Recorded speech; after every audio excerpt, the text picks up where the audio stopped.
তো ঈমান আনার পরে আমি মুসলমান হওয়ার পরে আমার কাছে একটা জিনিস খুব আফসোস লাগতো যে আমি যদি মদিনায় রাসূলের সময় জন্ম নিতে পারতাম তাহলে আমি অনেক সৌভাগ্যবান হতাম।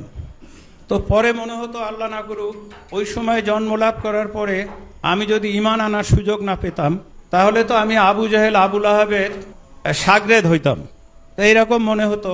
তো আমি একটি মুক্তিযোদ্ধা পরিবারের সন্তান, আমার বাবা সনদপ্রাপ্ত মুক্তিযোদ্ধা, এবং আমি ছাত্রলীগের একটা বড় দায়িত্বে ছিলাম, আমার কলেজের সেক্রেটারির।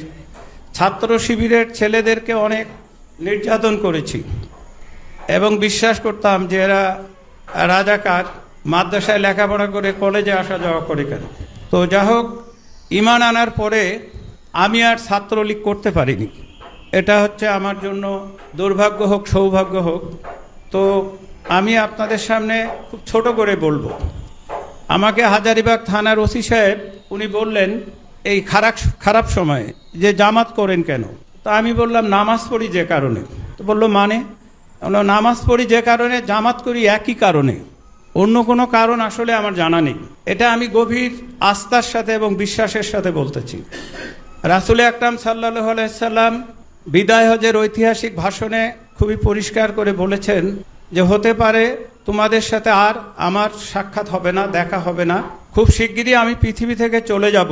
তো তোমাদের জন্য দুইটা জিনিস রেখে যাচ্ছি, একটা হচ্ছে আল্লাহর কিতাব আর একটা হচ্ছে রাসূলের সুন্নাহ। যারা এটাকে আঁকড়ে ধরবে তারা কিয়ামত পর্যন্ত বিপদগামী হবে না, বিভ্রান্ত হবে না। ওই ভাষণে উনি আরও বলেছিলেন তোমরা পৌঁছে দাও, তোমাদের কাছে যা কিছু জানা আছে তা তোমরা অন্যদের কাছে পৌঁছে দাও। তো সম্মানিত ভাইয়েরা, আমি ইসলাম গ্রহণের পরে একটু বিপজ্জনক পরিস্থিতির মুখোমুখি হয়েছিলাম। আমার বাবা আমাকে বলতো তুই যদি খ্রিস্টান হতিস তাহলে 25টা খাসি বলি করে সবাইকে খাওয়াই দিতাম। মাইকেল মধুসূদন খ্রিস্টান হওয়ার কারণে তার বাবার মান মর্যাদার কোনো ক্ষতি হয়নি, বরং তার মান মর্যাদা অনেক বেড়ে গেছে। তুই এমন একটা ধর্ম, এমন একটা জাতি যাদের সাথে গেছি সেটা একটা ধর্ম, এটা একটা জাত, যারা মিছা কথা বলে, ওজনে কম দেয়, বিয়ে করে 2-3টা, এইসব কথাবার্তা। তো আমিও দেখলাম আসলে আমাকে মানুষ জিজ্ঞেস করে আপনি মুসলমান হলেন কেন। অনেকে মনে করে প্রেমের কারণে মুসলমান হয়েছি এরকম বলে। মুসলমান হলেন কেন, এর সব থেকে সংক্ষিপ্ত জবাব হচ্ছে যে আল্লাহর দয়া এবং অনুগ্রহ।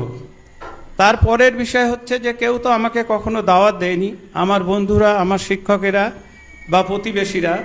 তো আল্লাহর একান্ত অনুগ্রহ, আমি যদি কুরআন না পড়তাম তাহলে সারা জীবন কাফেরই থাকতাম।